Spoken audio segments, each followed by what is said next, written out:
तो दोस्तों अब हम यहाँ पे हेनरीज लॉ के बारे में समझते हैं कि हेनरीज लॉ क्या कहता है। तो देखिए सबसे पहले जो हेनरीज लॉ है इसमें दो टर्म है। पहला वाला क्या हमारा है, पहला वाला हमारा है सॉल्युबिलिटी। सॉल्युबिलिटी क्या होता है, किसी भी गैस को जब हम सॉल्वेंट में यानी कि सॉल्वेंट मीन्स लिक्विड में डिजोल्व कर रहे हैं तो उसमें जैसे जैसे हम प्रेशर को बढ़ाते जाएंगे वैसे वैसे उसमें सॉल्युबिलिटी बढ़ती जाएगी। ठीक, तो उसी चीज को यहाँ पे लिखा है कि solubility of gases increases with increases in pressure, यानी कि ये प्रेशर जैसे जैसे हम इंक्रीज करेंगे वैसे वैसे जो गैस की सॉल्युबिलिटी होगी लिक्विड में बढ़ती जाएगी। तो हेनरीज लॉ का पहला स्टेटमेंट। अब दूसरा क्या कहता है, the mole fraction of the gas is proportional to the pressure on the gas.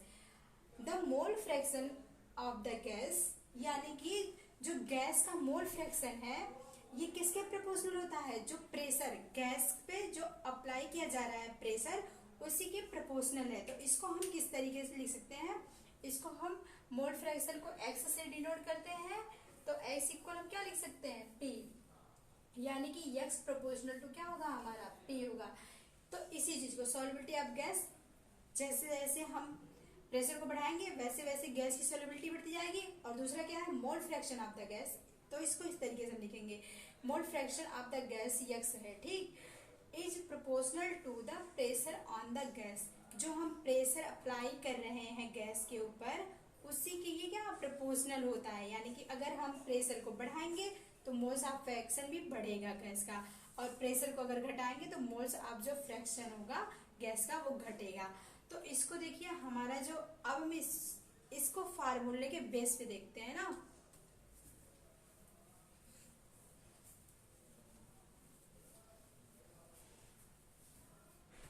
तो देखिए हम इसको किस तरीके से लिखते हैं,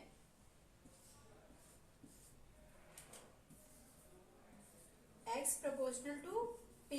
अब हम इसको क्या लिख सकते हैं, x इक्वल टू यहाँ पे देखिए kp हम लिखेंगे, जब प्रोपोर्शनल को हटाएंगे तो हमारा कांस्टेंट यहाँ पे kp होगा, ठीक। अब हम इसको k को 1/kh लिखेंगे क्यों, वो हमारा हेनरीज कांस्टेंट होगा, ठीक। तो सबसे पहले हम इसको p को इस तरीके से लिखते हैं, p इक्वल टू ये देखिए 1/k हो जाएगा हमारा इंटू x, है ना।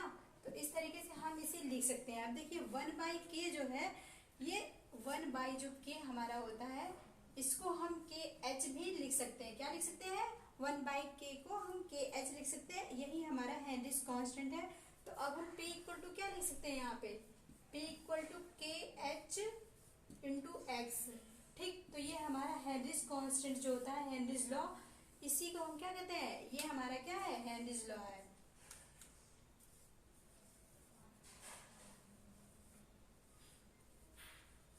तो ये हमारा हेनरीज लॉ का फॉर्मूला निकल के आ गया। तो इसका मतलब क्या है, according to Henry's law pressure of the gas is directly proportional to the mole fraction of the gas of solution. यानी कि जो mole fraction of the gas है जो सॉल्यूशन में हम डिजोल्व किए हैं गैस के मोल फ्रैक्शन को, वो किसके प्रोपोर्शनल होता है, प्रेशर के। जो प्रेशर कौन से प्रेशर के, जो गैस के ऊपर अप्लाई किया जा रहा है।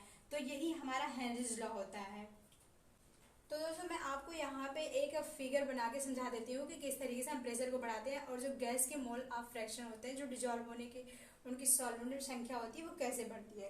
तो देखिए मान लीजिए ये हमारा एक बीकर है, ठीक। अब ये हमारा यहाँ पे देखिए प्रेशर अप्लाई किया जा रहा है, लेकिन यहाँ पे देखिए ये जो हमारे गैस के मॉलिक्यूल जो है वो किस में डिजोल्व है, सॉल्वेंट, यानी कि सॉल्वेंट जो हमारा लिक्विड है तो ये इसमें डिजोल्व है गैस के, ठीक।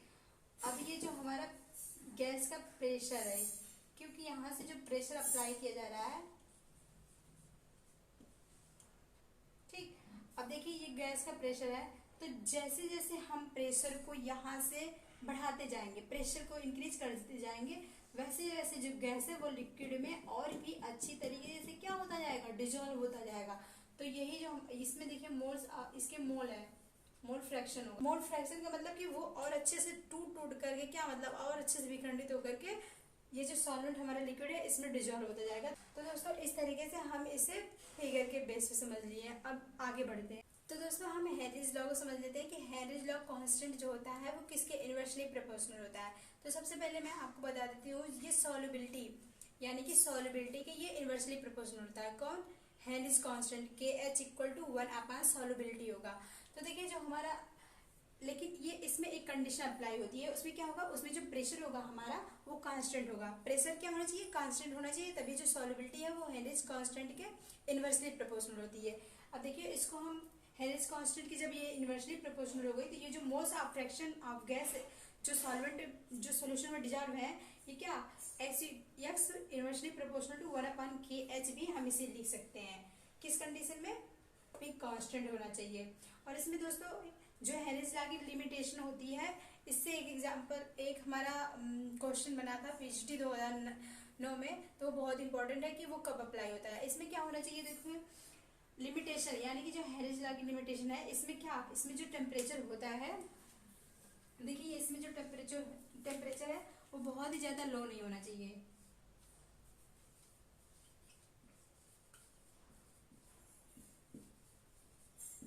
टेम्परेचर नॉट लो, तभी ये अप्लाई होगा, ठीक। इसमें प्रेशर और टेम्परेचर दोनों बहुत ज्यादा लो नहीं होने चाहिए, तभी ये हम हेनरीज लॉ अप्लाई होगा।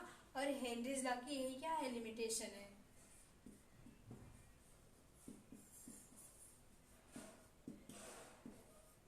तो दोस्तों मिलेंगे, अब हम, ये हमारा कॉन्सेप्ट क्लियर हो गया होगा। आई होप आप लोग को अच्छे से समझ में आ गया होगा। आप इस वीडियो को 2-3 बार और देखेंगे तो आपको अच्छे से समझ में आ जाएगा। अब हम बढ़ेंगे नेक्स्ट टॉपिक की तरफ, जो कि हम अगले वीडियो में बताएंगे। उसमें हमारा राउल्स लॉ के बारे में होगा।